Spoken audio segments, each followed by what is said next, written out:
Olá pessoal, tudo jóia? Sejam muito bem-vindos à nossa aula sobre Idade Média. E a nossa proposta de hoje é entendermos estes derradeiros momentos da Idade Média. Período esse chamado de Baixa Idade Média, o período de declínio do modelo feudal. E para esta decadência, alguns fatos foram fundamentais para que apita o árbitro, termina a Idade Média. Bom, um desses fatos é a Idade Média, que nós falamos na aula passada. Se tu não assistiu, assiste aqui, ó, tá aqui em cima o link, né, o link do vídeo 2, em que eu falei das cruzadas, que foram decisivas também para o início do fim do chamado período medieval ou a Idade Média.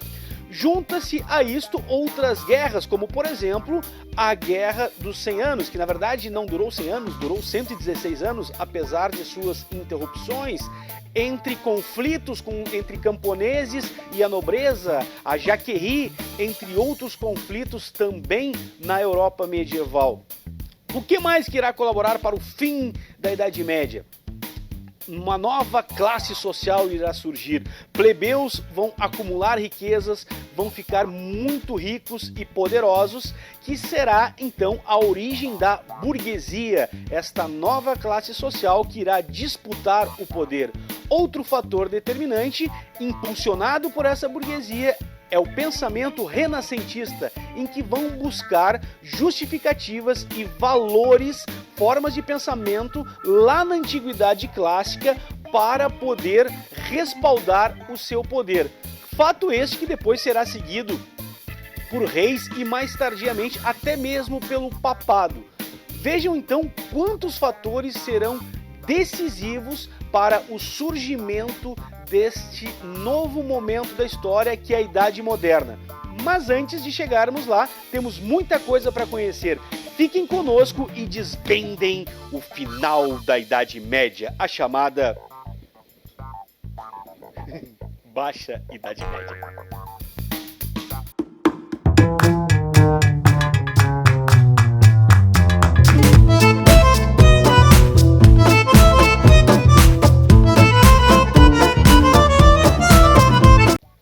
Como eu te disse, as guerras foram grandes responsáveis pelo final, ou digamos, o início do fim da Idade Média, neste período em que nós vamos chamar de Baixa Idade Média.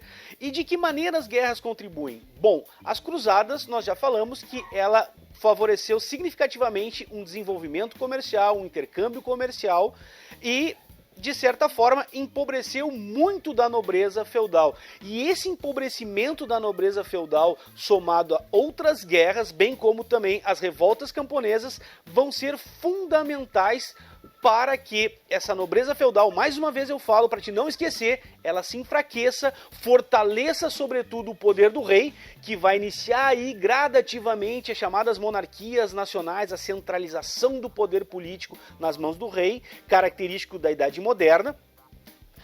Por outro lado, a burguesia começa a ganhar cada vez mais e mais espaço. Vamos entender, por exemplo, um outro evento bélico chamado de Guerra dos 100 Anos. Guerra esta que vai acontecer entre 1337 e 1453. Esta guerra, que embora leve o nome de Guerra dos 100 Anos, ela durou 116 anos. Ela teve vários momentos de interrupção, embora são 4 os momentos significativos. O que ocasiona a Guerra dos 100 Anos? A Guerra dos 100 Anos, resumidamente, ela é uma guerra pela sucessão do trono francês. Como assim? Com a morte do rei da França, o rei da Inglaterra, que tinha uma relação de soberania e vassalagem com este país, ele achava que, como ele não tinha herdeiros, o rei da França, ele poderia tomar o trono, apoiado por uma parte da nobreza francesa, por parte da nobreza inglesa, e houve a partir de então uma disputa significativa. Inicia então esta guerra chamada de Guerra dos 100 Anos. Outro aspecto importante a ser destacado é que não era só uma briga por terras, eles também disputavam a região de Flandres, que hoje é atualmente a Holanda, gente. E por que eles disputavam? Porque, embora Flandres fosse dependente, né, vassalo da França, tinha fortes ligações econômicas com a Inglaterra, pois ela fornecia lã para as nascentes manufaturas na Inglaterra. Ou seja, vários eram os fatores que levaram à Guerra dos 100 Anos. Mas essa guerra, a consequência principal dela, embora mais adiante, passados 100 anos, a França consegue restabelecer um francês em seu trono, o aspecto mais importante de nós destacarmos esta guerra neste período é o fato de que essa guerra vai ser fundamental para o enfraquecimento da nobreza, principalmente da nobreza francesa, mas também com significativos reflexos para a nobreza da Inglaterra. Este enfraquecimento da nobreza irá favorecer o início do processo de centralização política nas mãos do rei, o que nós vamos chamar mais adiante, vamos estudar, vamos ter uma aula específica sobre isso, de absolutismo monárquico. É o início da questão da mentalidade da formação de um país, principalmente a França. Os franceses, a partir da Guerra dos 100 Anos, eles não vão mais se sentir súditos de um rei, mas sim vão se sentir a nação de um reino, o povo de um reino, ou seja, o povo da França. Isso é o embrião do que nós vamos chamar de formação das monarquias nacionais. Um outro aspecto a ser destacado, mais uma vez, é a questão do enfraquecimento desta nobreza. Os nobres vão consumir muito de seus recursos. Afinal de contas, não se esqueça que o nobre lutava com recursos próprios. Aquela relação de suzerania e vassalagem, ela estava ligada aos recursos próprios. O nobre, ele não tinha lá o exército fornecendo a arma para ele, fornecendo o seu cavalo, o seu escudo, a sua armadura. Não, ele arcava com os seus custos. E uma guerra demasiadamente longa fez com que famílias de nobres entrassem num processo de empobrecimento. Por outro lado, quem está cada vez mais enriquecendo, embora seja visto de uma maneira pejorativa as suas atividades econômicas, as suas atividades comerciais, são plebeus que, a partir do momento em que pegam mercadorias num feudo, levam para outras regiões, realizam feiras, as cidades começam a renascer, daí nós chamarmos o renascimento comercial e urbano. Esses plebeus vão acumular riquezas. Plebeus estes que são chamados de burgueses. Por que burgueses? Porque eles habitavam os burgos, principalmente na região do que hoje é a Alemanha. Lá, as cidades que nasciam ao redor dos feudos eram chamados de burgos. Pessoas que moravam nesses burgos eram chamados de burgueses. E por que esses caras começam a fazer comércio? Pensa comigo. Se a Europa está cada vez mais superpovoada, cada vez mais aumenta a população. Lembra disso? Te falei disso lá quando a gente falou sobre as cruzadas, que as cruzadas eram uma saída para baixar a demografia da Europa. Se a Europa está cada vez tem mais e mais pessoas, cada vez tem menos espaço para os próprios nobres e imagina para os camponeses plantarem. Muitos camponeses são expulsos das suas terras. O que acaba acontecendo? As pessoas têm que dar um jeito de sobreviver. E esse jeito passa a ser a ideia do comércio. Vou te dar um exemplo. Eu brinco muito com meus alunos em sala de aula sobre isso é bem interessante. Lá tinha um camponês que plantava e tal e criava lá os porcos.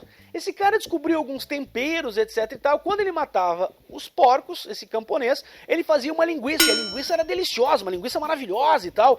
O cara provou aquela linguiça e disse, bah, que linguiça boa, maravilhosa essa linguiça.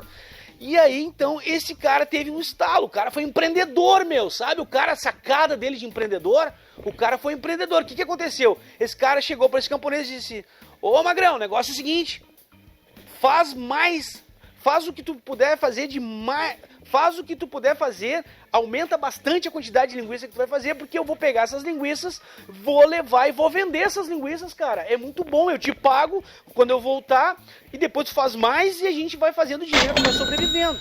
Então esse cara que vivia lá no burgo, que não tinha acesso à terra, pegou a linguiça desse camponês, ou melhor, as várias linguiças desse camponês, botou na carroça, sentou em cima da carroça, bobo, bobinha, sentou em cima da carroça e foi até uma feira, foi até uma cidade, ofereceu essa linguiça para outras pessoas, essas pessoas se apaixonaram pela linguiça. E aí compraram toda a linguiça. Esse cara pegou esse dinheiro, ficou com lucro, pagou o camponês, comprou mais linguiça e outros tiveram outras ideias, seja com botas, seja com roupas. E gradativamente o comércio começa a renascer, pois as próprias guerras gradativamente elas vão diminuindo, as invasões bárbaras cada vez vão diminuindo mais, guarda isso, isso é importante. As invasões bárbaras cada vez diminuem mais, cada vez os conflitos e as guerras elas diminuem, favorecendo então o desenvolvimento de feiras, o renascimento de muitas cidades, ou inclusive o surgimento de novas cidades. Isso é importante destacar. Essas cidades, então, vão crescendo gradativamente. Não podemos esquecer que muitas mercadorias vinham do Oriente, afinal de contas, as cruzadas colaboraram significativamente para que entrassem mercadorias via Mediterrâneo, principalmente, e dali fosse distribuída pela Europa, fazendo a rota lá, aquela rota lá pelo Estreito de Bering, chegando até o Mar do Norte, a Bretanha, aos países nórdicos. Isso é importante a gente entender isso. Até porque mais adiante, para te entender o pioneirismo português nas grandes navegações, tu tem que entender que ali onde é Portugal, na pontinha do Oceano Atlântico, vou deixar um mapa aqui, se tu não lembra onde é que é Portugal, dá uma olhada no mapa, vou te deixar de presente aqui, olha que barbada. Ali, essa experiência dos portugueses colaborou para que eles fossem os pioneiros nas grandes navegações. Mas isso é um papinho que a gente vai falar numa outra aula. Então reparem que esta burguesia, cada vez ela vai acumular mais e mais riquezas, cada vez ela vai enriquecer mais e mais, e isso vai ser fundamental para que este modelo de sociedade medieval ele comece a ruir. Afinal de contas, os nobres empobreceram, o rei não precisa depender tanto mais dessa nobreza, porque ele vai fazer uma aliança com esses nobres. E essa aliança vai ser fundamental para a decadência do modelo feudal. A gente já vai descobrir como esses nobres eles vão continuar sendo nobres, vão continuar tendo privilégios, e esse modelo novo de sociedade que vai culminar na Idade Moderna vai surgir. Pois bem, pessoal, imaginem então que essa burguesia cada vez vai acumular mais e mais riquezas, cada vez as cidades vão renascer, muitos plebeus que dependiam, estavam ligados a um senhor feudal, compram a sua liberdade e saem da região dos feudos, vão morar nas cidades, inclusive vem daí o termo, o ar das cidades liberta. É lá desse período que surge esse termo, por incrível que pareça, porque as pessoas saem do jugo de um senhor feudal e ganham a liberdade. Só que com o aumento do comércio, com o renascimento urbano, com cada vez mais e mais mercadorias circulando, começa essa burguesia a perceber que ela precisava de alguns pontos a serem ajustados. Mas para ajustar esses pontos, eles não conseguiriam fazer isso sozinhos. Então eles se dão conta de quê? De que se eles estabelecessem uma aliança diretamente com o rei, tirando o intermediário, que é o senhor feudal, essa burguesia fortaleceria o rei, afinal de contas, essa burguesia pagaria um tributo direto para o rei. Se esse rei recebesse diretamente esse tributo, ele poderia ter um exército. Tendo um exército, o rei não dependeria mais do exército dos senhores feudais, de pedir esse exército, um exército que esses senhores feudais eles têm um alto poder de barganha. Uma vez que o rei tem o seu próprio exército, um exército pago, um exército remunerado, esse rei pode impor a sua vontade. Desta forma, então, esses burgueses pagando imposto diretamente ao rei, o rei tem um exército esse que vai proteger as cidades, o rei vai poder formar uma burocracia administrativa, desenvolvendo agora o quê? Uma unidade de pesos, de medidas, vai poder ter a sua própria moeda, fechar as fronteiras com impostos que serão agora muito mais, podemos dizer, muito mais homogêneos, porque antes disso o que acontecia? Cada senhor feudal cobrava um tipo de imposto, o cara saía de um feudo e ia para o outro, era outro imposto. Por exemplo, outra questão que era um grande entrave para o desenvolvimento do comércio era a questão relacionada às unidades de pesos e medidas. Por exemplo, uma peça de 1 quilo, ou seja, 1000 gramas num feudo, ela, quando ia para a balança daquele senhor feudal, ela pesava naquele senhor feudal 800 gramas. No outro feudo, pesaria 1.200 gramas. Não havia um padrão, uma unidade de pesos, de medidas, de moedas. A partir do momento em que se forma um país, digamos que ali é um embrião de um país, tá, gente?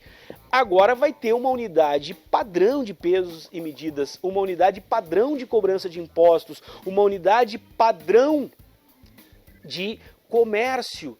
Ou seja, isto irá favorecer cada vez mais o desenvolvimento da burguesia. O rei acumula cada vez mais riquezas com os impostos, os burgueses conseguem desenvolver mais e mais o seu comércio, mas aí tem um lance.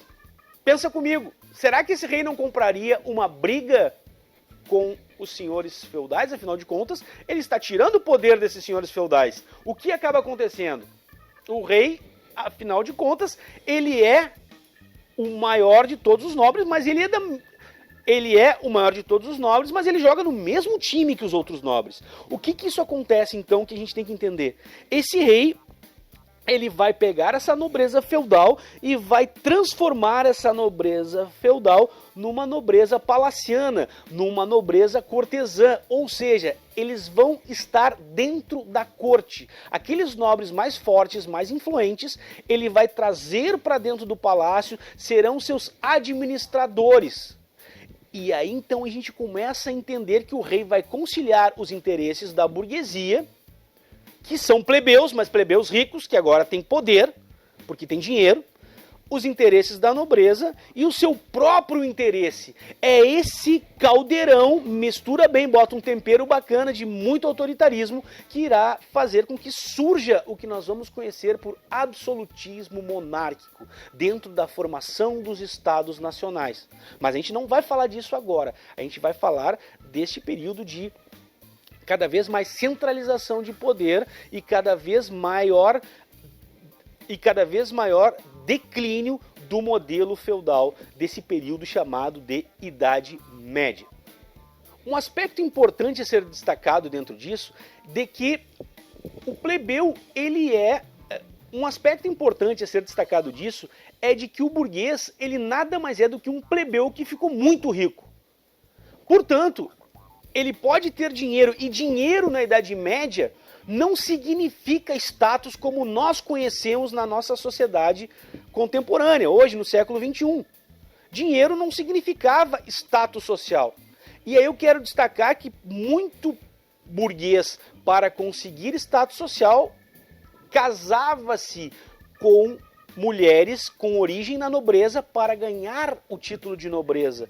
Ou mulheres burguesas, filhas de burgueses ricos, casavam com nobres. Muitos desses nobres falidos, que tinham apenas o nome, mas que, a partir do momento em que casava essa burguesa, ou este burguês, com este nobre, ou esta nobre, ganhava ascensão social. Outra forma de ascensão social da burguesia é o que nós conhecemos por se chamar nobreza de toga. O que é a nobreza de toga? O nobre de toga é aquele nobre que é burguês, ele é um plebeu, não esquecendo nunca disso que um burguês é um plebeu. Esse plebeu, para ganhar ascensão social, ele vai ao rei e compra um título de nobreza. Ele tem tanto dinheiro que ele vai comprar um título e um nome, certo? Então ele passa a ter trânsito dentro da nobreza. Ah, e como é que se chamava o outro nobre? Que era nobre desde lá do Império Romano, desde um reino bárbaro. Este nobre que lutou, ele era um cavaleiro. Este nobre que lutou, que era um cavaleiro, este nobre levava a nomenclatura de nobreza de espada. Ou seja, a nobreza da espada, o fato dele ser um guerreiro e ter se tornado um nobre, seja lá num reino bárbaro, seja lá desde o Império Romano, enfim, é o cara que conquistou seu título de nobreza lutando, certo? Não se esqueçam nunca, o nobre, aquele que luta, O clero, aqueles que rezam, a Igreja Católica Apostólica Romana, e os plebeus são aqueles que trabalham, gente, certo? Revisãozinha rápida sobre isso. Muito bem, reparem então que o mundo está em transformação. Agora se torna extremamente importante que essa transformação ela continue acontecendo. E de que forma essa transformação vai ser ainda maior? Pensa comigo, tempo!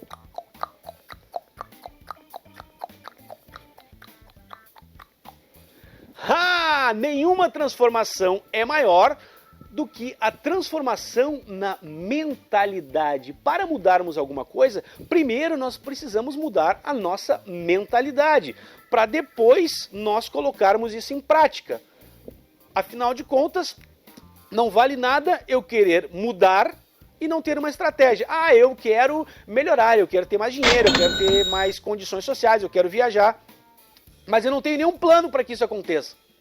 Então o que acaba acontecendo? Vai ficar só ali, eu vou tentar, vou patinar e não vai acontecer nada. É tipo o cara que não estuda. Eu quero roupa de marca, eu quero viajar, eu quero ir no cinema, eu quero ir em bons restaurantes, eu quero, enfim, uma casa bacana. Mas eu não estudo. Então se tu não muda a tua mente, não adianta, tu não vai conseguir mudar a tua prática, a tua vida. Agora também não adianta de nada eu pensar, eu ter um monte de ideias, a minha mente trabalhar e eu não colocar em prática o que eu penso. E é aí que eu quero chegar para que nós possamos pensar no chamado renascimento cultural. O renascimento é exatamente isso, a burguesia patrocinando artistas e pensadores para mudar a mentalidade e finalmente botar uma pá de cal em cima do que nós chamamos de Idade Média. Renascimento cultural. O que é isso? O que proporcionou isso? O Renascimento, basicamente, ele é uma série de transformações em todas as esferas: política, social, econômica, cultural e religiosa. Impulsionado, sobretudo, pela burguesia, pela nascente burguesia, que a partir do século XII começa a acumular cada vez mais e mais riquezas. Mas esta sociedade, como nós falamos ao longo dessa aula, ela não aceitava muito dos valores dos burgueses. Não podemos esquecer que uma série de dogmas, de valores que estavam estabelecidos na sociedade medieval por praticamente 1000 anos, elas não poderiam nem sequer serem mexidas. E essa burguesia percebe que só pode transformar esses valores, ela só pode ascender cada vez mais economicamente e talvez politicamente se ela mudar esta mentalidade. Então, a partir do século XII, a burguesia irá recorrer a uma prática chamada de mecenato. O que é mecenato, Ranir? Mecenato é a prática de patrocinar. Sabe lá a camisa do Inter, lá que está escrito Banrisul? A do Grêmio tem Banrisul, a do Flamengo lá tem um banco, e cada time tem escrito lá a pessoa que bota dinheiro? Pois é, isso é patrocínio. Era o que a burguesia fazia, só que ela chamava isso de mecenato, ou seja, artistas, intelectuais, pensadores, cientistas, eles eram patrocinados por esta burguesia para desenvolverem vários elementos nas diversas áreas, como eu já citei, para encontrar soluções ou encontrar novas formas de se fazer e se pensar aquela sociedade daquele período. Esse pensamento renascentista está ligado a vários pontos. Vamos ver um pouco desses pontos conforme a tela aqui no vídeo. Os valores mais importantes do Renascimento eram a valorização da cultura greco-romana, modelo no plano intelectual e artístico. O antropocentrismo, a glorificação do homem, o qual foi colocado no centro de todas as coisas. Universalismo, a busca de um padrão intelectual que transcendesse as fronteiras nacionais. Naturalismo, a importância da natureza e de seus fenômenos. o racionalismo e o espírito crítico, que se traduziram na adoção da observação e de métodos experimentais. Vejam que várias áreas, vários fatores foram fundamentais para a transformação dessa mentalidade. E para isso, muitas obras nos mais diversos campos acabam acontecendo, mudando a mentalidade daquele período que está dividido entre os anos de 1300, 1400 e 1500, ou seja, século XIV, século XV e século XVI. E quem foram os grandes responsáveis por isso? Vamos entender um pouquinho? Dá uma olhadinha no quadro de novo. Olha só quanto cara que tu já ouviu falar e não tinha ideia que esses caras foram tão fundamentais para forjar a sociedade, o modelo de pensamento que inclusive tu vives hoje. Dentro do Renascimento literário, seus principais autores e suas obras: Dante com a Divina Comédia, Petrarca, África, Boccaccio, Decameron, Maquiavel, O Príncipe, Erasmo de Roterdã, Elogio da Loucura, Thomas Moros, Utopia, Shakespeare, Romeu e Julieta, Camões, Os Lusíadas e Cervantes com a obra Dom Quixote. Vejam, gente, quanta informação, quanta novidade, que avalanche cultural que o Renascimento proporcionou. O Príncipe de Maquiavel foi uma obra revolucionária para que reis, para que governantes pudessem ter um manual de administração do absolutismo, com a máxima: os fins justificam os meios, de que um governante é muito mais fácil ele ser temido para governar do que amado. Afinal de contas, se ele for temido, ninguém se levantará contra ele. Se for amado, será fácil um levante contra ele. Eu que o diga. Eu que o diga. Olha o Eduardo Leite aí. Puniu os professores tudo aí, gente. Descontou a greve dos caras, pagando e tudo, descontou tudo. Estão todos os professores sem R$1 no bolso, que já não tinham, por sinal, né? A gente já estava totalmente quebrado. Agora o cara nos quebrou definitivamente. Outra obra fantástica deste período, Thomas Moros com a Utopia. Quantas vezes nós falamos ou ouvimos falar a palavra utopia? Isso é uma utopia. O que é uma utopia? Utopia significa um projeto irrealizável, algo que não tem como ser alcançado. E ela deriva exatamente desta obra Utopia, em que o Thomas Moros descreve uma sociedade ideal, em que não há ricos, não há pobres, em que não há exploração, quase que um paraíso na Terra. Obviamente que o cara foi bem rechaçado. E a obra divertida de Dom Quixote de la Mancha, de Cervantes, que retrata um velho caduco, um senhor feudal, lutando contra os moinhos de vento, com seu fiel escudeiro Sancho Panza. Vejam então, gente, que avalanche cultural que o Renascimento nos proporcionou. Isso é demais, isso é muito legal. Outro aspecto também na ciência, né, gente? A ciência é extremamente importante nós entendermos, por exemplo, os caras afrontarem os dogmas da igreja. Afinal de contas, a Igreja Católica, ela afirmava categoricamente de que a Terra era o centro do universo, o famoso geocentrismo. Aí um carinha vai lá, o polonês Copérnico, e diz: não. A Terra não é o centro do universo, esse negócio de geocentrismo está errado. Não, nós giramos em torno do Sol, que dirá a Terra ser o centro do universo. Aí vem a teoria do heliocentrismo. E eu vou te contar um negócio. Lembra que a gente falou sobre a Inquisição? O Galileu foi ratificar isso e teve que desmentir. Sabe por quê? Porque os caras iam fazer churrasco dele, iam queimar ele na fogueira. E aí os caras lá no Tribunal da Inquisição disseram: cara, tem certeza mesmo disso? Ele: bom, veja bem, eu acho que eu me enganei com os meus estudos e, portanto, acho que essa teoria do heliocentrismo é bobagem. A Terra, de fato, é o centro do universo. É o geocentrismo mesmo. Parece os carinhas de hoje falando do terraplanismo. É engraçado isso, né? Porque a gente tem hoje muita gente que defende o terraplanismo. E olha só, e casualmente o ministro de Ciência e Tecnologia é um astronauta. E o cara tá num governo que acredita em terra plana. Será que ele viu lá de cima lá que a Terra era um disco de vinil?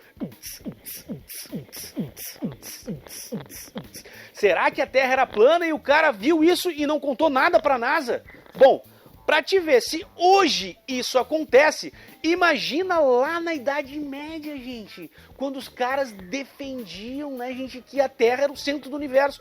Se alguém, obviamente, fosse contrariar a tudo isso, logicamente que correria sério risco de virar churrasquinho.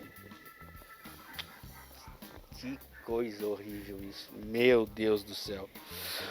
Bom, dessa forma é importante destacar que o Renascimento ele começa na Península Itálica, especialmente na cidade de Gênova e Veneza. Por quê? Porque eles faziam muito intercâmbio cultural com o Império Bizantino, a cidade de Constantinopla, que vinha muita coisa do Oriente.